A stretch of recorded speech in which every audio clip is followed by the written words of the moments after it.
Welcome back everyone to episode 42 of Let's Play Advanced Tactics Gold. The push is going pretty well for us. Surprisingly, we are meeting almost no resistance in the north, even though that's kind of like the pathway to the heartland of the Russian territory. I mean, these are the main cities right here. This is their capital, and a few of their surrounding... Wait, is this their capital? No. Where is it? Perm. Okay, great. But you could see that this is the main inlet.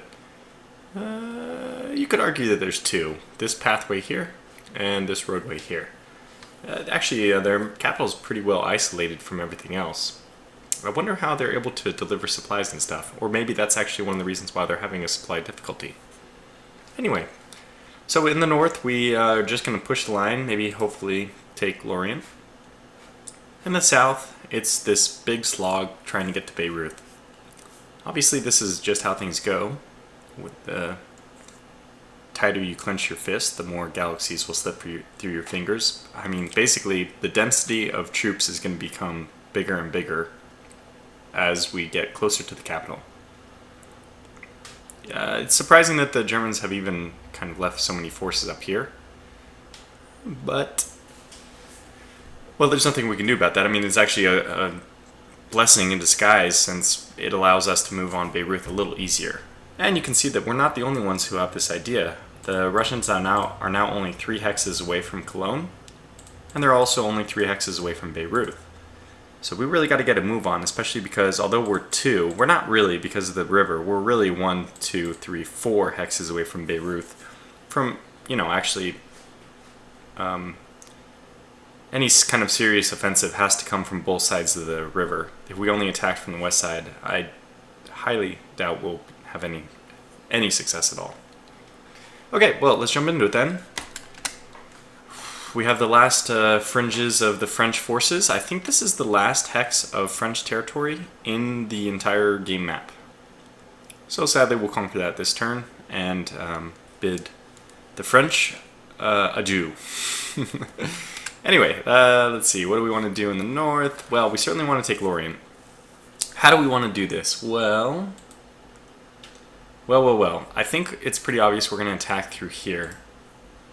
In order to do that, we want to put as much pressure on the front Russian forces. We want to keep the readiness of these units as high as possible. How are we going to do that? I think we'll probably even engage in one dive bombing attack here. Probably we don't need to use artillery on these guys, but let's draw from the artillery we have in the rear. For example, these yellows, how far can they get? It gets 80 to get them here. Let's do that. We're just basically going to pull upon the furthest to the rear artillery continuously, which means that we can get the most number of artillery engaged. And I think we have 3 groups of 2 artillery. We can even spread those apart even more if we need, but I'm not going to bombard this one because I think I'll just dive bomb that one. I am going to use... Wow, this is very weak as well. Tell you what I'm going to do. I think I'm going to artillery bombard both of these, actually, and then dive bomb both of them. Yeah, we have plenty of interceptors in reserve, so... The reason for doing this, yes, that's a good question. I'm just trying to decide which one should get the better artillery unit. I think this is more... Armored cars do not fall very easily, so let's use the weaker artillery against those. We're only going to get 2 rounds of bombardment anyway. Oh wow, they actually killed... That's incredible, they actually killed the armored car. And now the more effective one will be over here.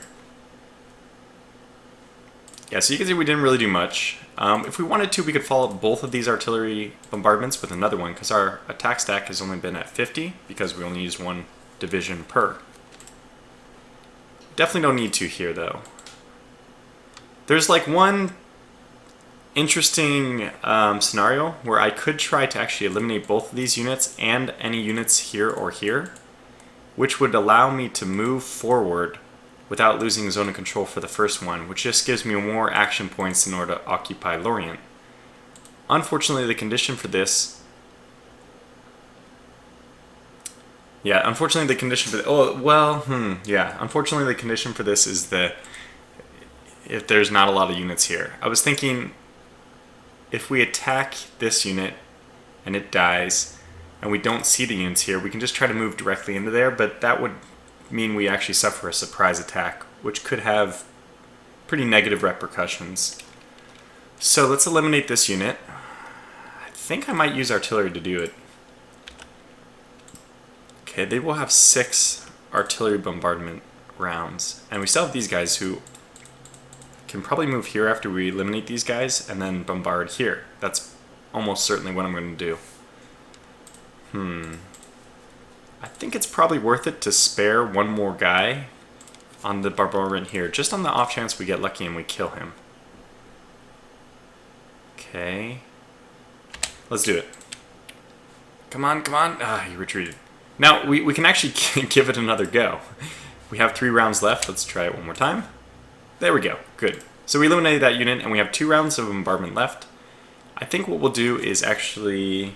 we'll probably save that so that he can move forward. No, actually, if we want to get to Lorient on this turn, which I think we do, the best thing for us to do is to not try to move units forward, just expend all their... like, do we set up for this turn? The question I'm trying to ask right now is, do we set up for this turn? I mean, next turn, or do we expend everything on this turn? If we want to set up for next turn, we would save the 20 action points, to move into this hex after zone of control is removed. Because the only reason why we can't move in there right now is because it costs 30 action points.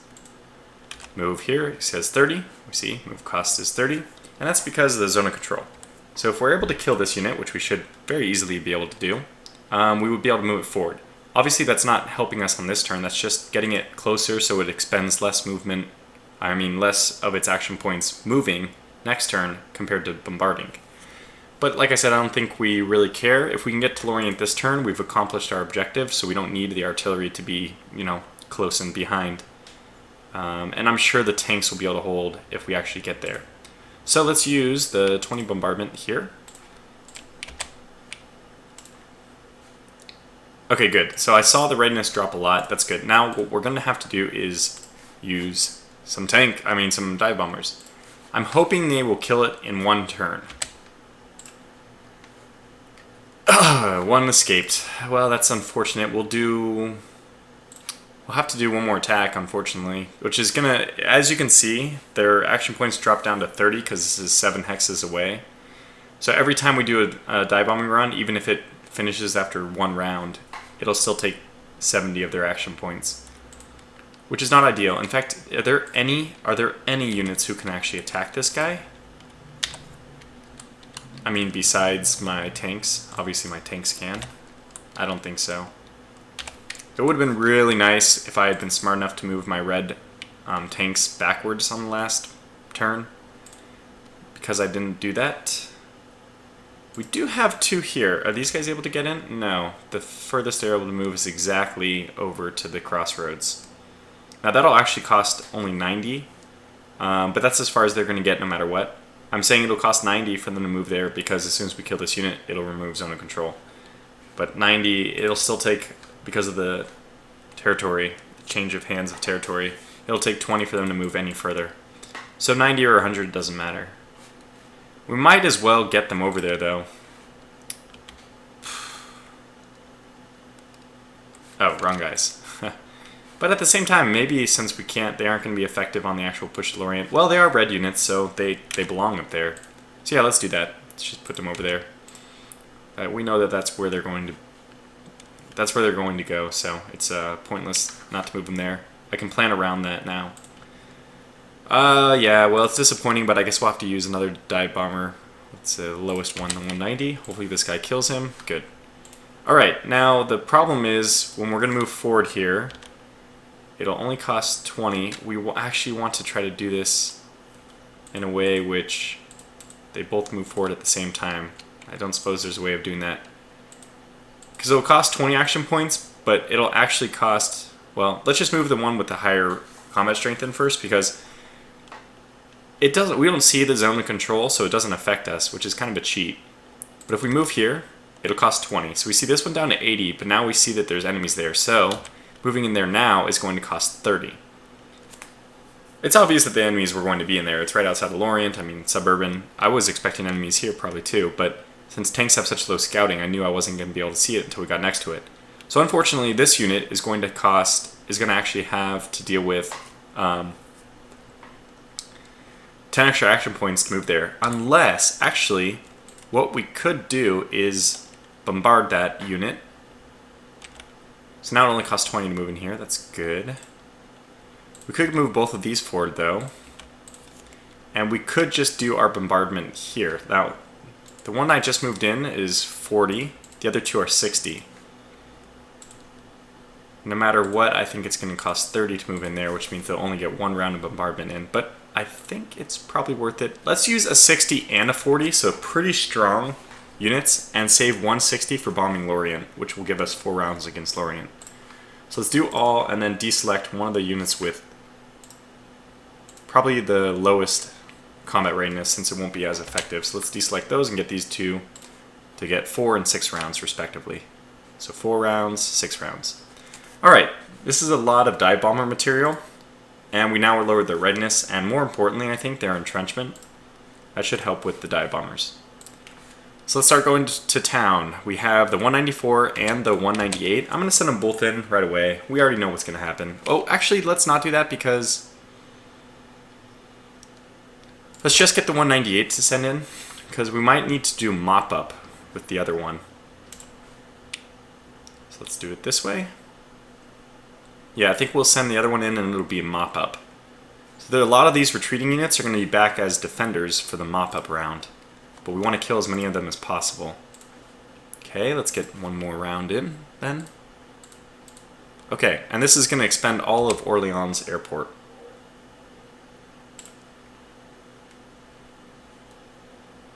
And they might not get... Yeah, see, we only got 8 rounds out of that guy, but okay, it was still really effective. We killed... They don't have any anti-tank guns in here, so we know all these units are just going to die immediately. Look, they all have 0 combat strength. However, it would have been nice... Okay, the way we can do this, I know how we can do this. We can attack with just this guy. That's going to preserve this unit's 10 action points. Because once we clear this hex, then there's no zone of control in here again. Okay, let's do it. Okay, good. Instant death. Perfect. That's what we were hoping. Now, this guy moves in. And we don't see anybody in Lorient, so this is perfect. We get this guy to move up. He costs 20 here. And it only costs 20 to move in here because we are oblivious to the zone of control that Lorient is surely exhibiting. Perfect. Now, if another unit wanted to move in there, it's going to suffer the zone of control, like I already mentioned, all that jazz. But these guys have 50 and 60 action points, respectively, which is phenomenal. Really, really a good situation. Much better than I expected. And we still have this one artillery, which is going to cost 30 to move in here, but that's still going to give him 3 rounds of bombardment on Lorient. And we're pretty confident at this point that we're going to take Lorient. We'll still do the bombardment, of course, get as much out of it as we can. Their entrenchment's not lowered by too much, but we know that armored cars don't have entrenchment bonuses. So, landscape, 0 entrenchment. You can see that they don't entrench, which means that they do get a defensive bonus being in the city, but our dive bombers don't have to deal with any of their entrenchment nonsense. So let's get the 197 to attack them first. If we just eliminate a ton, we might attack immediately, but... Wow. Wow, nothing but infantry left. I mean, 15 of them are alive and retreated, but 24... That dive bombing run was very impressive. 24 units killed. We look now, and we have much better scouting information, of course, because of the dive bombers. It looks like it's almost ready to just break immediately. Is there any point in trying to dive bomb one more time? Well, probably the bigger question is, what else would we use our dive bombers up here for anyway? I don't think anything. We have actually preserved the Laval Air Force from needing to interfere with Lorient. And Lorient is a city. Of course, cities are huge objectives, so we try to take them. They should be first priority because they're the best strategic resource. Anywhere else we can delay the action, it doesn't hurt. If we keep this exact line one more turn, it doesn't matter.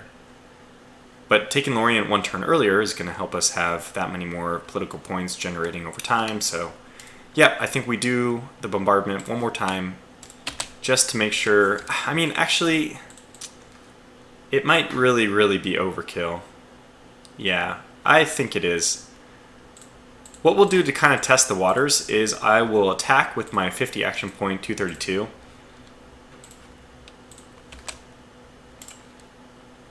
I think this is going to go well. It does, yeah. So they actually finished on combat round 5. That's important because if they had gone to 6, these guys would have pulled back from lack of action points. But they were able to take it no sweat. So technically they're actually able to move through. I'm pretty sure there's going to be enemy units over there. And we won't be able to attack if we know that they're... Well, these guys won't be able to attack, but I think these guys will be able to attack. So this is good. We can move here. We see, and these guys are actually able to attack, yeah. We could just kill the staff unit here, which is... That would help us secure the other suburban hex. Although these guys are such low readiness, we're not going to face many problems. Let's instead just try to move forward. Open areas are really good places for our anti-tank guns, especially because we see that they have some armored units in the vicinity. Machine guns we prefer to keep. If they can't make it all the way into suburban, we prefer to keep them in the forest, so let's do something like this. Probably better defense for the artillery we had to move forward would be good. Something like this. The forest, we of course prefer to defend with machine gunners. And this hex is already really well defended because we have the 2 tanks there. Yeah, we're going to be able to mop up anything in the next turn, so it's good that we used our artillery very aggressively this turn. I think we'll just move 1 to each there. And we'll double stack over here as well. Very strong configuration of units, I would say. And red unit even can move forward a little bit just because the headquarters has no reason. The only units we have south are now down here, but this is where the red headquarters should be, close to its troops in Lorient. We'll move it even as far as here. Alright, so moving forward we have this anti-tank. Just make sure that we're in supply. Of course we are now because of this road, so that's good. I want them to move there. We can't move that into the forest, or the swamp, obviously. Let's move this one here. Machine guns actually defend just as well in the swamp as normal infantry, so even though we'll get a bit of a bonus from being in here, I'm going to move us here, just to occupy all the territory evenly. I don't think they'll try to attack us. Actually, we have plenty of artillery in the north that we can prevent, or I should say, not prevent, but dissuade them from engaging us. Just dropping a few rounds on their head. Yeah. Wow, fantastic. Well, I'm really happy. We already took Lorient. Hopefully we can do the... I was hoping to get all this episode done in one go, but since I see it's already almost 20 minutes, that may not be possible. Okay, let's build a road here, because that's going to help with the bridge. Now we don't have to suffer the crossing penalty. And we have, I guess these units can both attack this dive bomber. It's actually pretty strong. We can eliminate, well, we can just really mow it down by using some artillery. Yeah, let's do that. So if we move this unit in, and I suppose we should also move this unit in, and then use these last 2 guys, whoops, no, first 2 guys who are at 80 and 60. Yeah, in fact that's probably overkill. Let's just use the... Let's just use the unit with 80. Because this is a fairly sizable infantry contingent. Okay, that worked out pretty well. Lowered their readiness a lot. Killed all their entrenchment. They still have a small amount of readiness. That's... I mean, that's a significant amount if you think about it, just because we don't have any anti-tank weapons. We're going to have to charge it with infantry. So the lower the readiness, the better, especially because they have these combat bonus.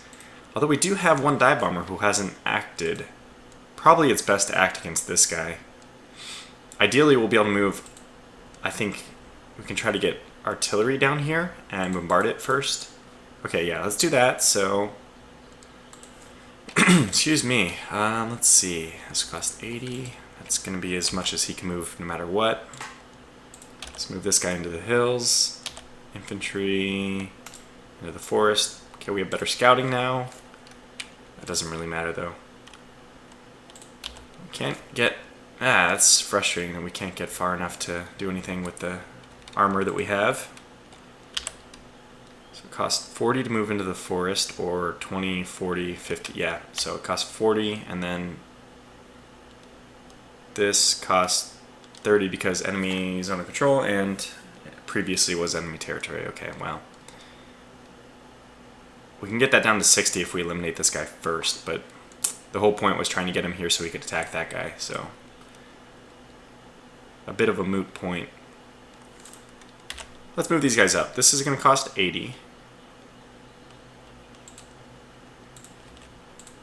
Alright, so I think we use one of our 80s against this guy. They still have a small amount of battle stack available to them. So we get the better of the 20s involved here. Yeah, it didn't really do much, did it? Did kill one rifleman and cost one to retreat, but I was hoping to get the armored car level down a little bit. That's fine, I think we go for the attack now. So let's move in. Infantry, machine gun, attack with all. Good. Oh, wow, so we really took much less casualties than I thought. Now let's push both those guys forward. Now, what are you able to do? You'll probably actually stay there this turn. And can this guy now move forward? Yeah, he can actually get here. That's perfect. So just removing that zone of control freed up this tank to move one little hex further. And that's important. Actually, we can even move here. Well, we better double reinforce, because we do have... This almost strikes me as a better target for my dive bombers than this group. 16 versus... okay, 16. Although I think we can get more rounds of bombardment. So we have a unit with 20, a unit with 60. And this is a pretty sizable infantry force. Wow, 70, oh my god. Okay, so what do? We have 60, 100, and 100. I think a 60 and 100 move here. This 20 just moves forward to bombard next turn. So now we have 100, 100, and a 60. I think a 60 and 100 bombard this. We send one unit forward to bombard here. Okay, I like this. Which is going to cost, what, a fairly large amount, I think. 35, so that's still something, though. Yeah, let's do that. So this is how it's going to go. We bombard with these two guys. Because that is a lot of infantry. We want to mow into those guys as much as possible. This guy gets the full 10. Good. Good. I mean, we're able to kill 15. They have 120. That's a lot. And we bombard this guy. He's mostly about the armored cars, so yeah. Well, we did a little bit. Hopefully discourage them from attacking. They actually have to move a hex and then attack, so they probably won't be able to do anything. Then we send our last dive bomber in to engage this force. And that was very effective. Wow, perfect. So we actually got 12 combat rounds. I'm not sure how that happened, but 11 riflemen and 10 armored cars killed. That's very good. So we're in really good shape now. We don't expect any attacks, counterattacks, I should say. Now, where do these tanks go? Obviously, we need to leave one so they don't push across the stream. Maybe even leave two. And then probably the other guy moves here. This guy claims, nope, he doesn't have movement to do anything meaningful. I mean, we did attack these guys a whole lot. Attacking over a stream, that's even more action points that they're going to have to secure. I don't think they'll be able to. What can we do? Yeah, what we can do is this, and now the 12th can move out over there as well. That's good. In fact, this guy probably could have moved there instead, but we'll move him there. Okay, so their 30 and 20 action points, all these are unfortunately rendered useless, but there's nothing we can do about that. This guy wants to do the crossing here. So we do this. He can't build a road, but we'll get him to build a road next turn.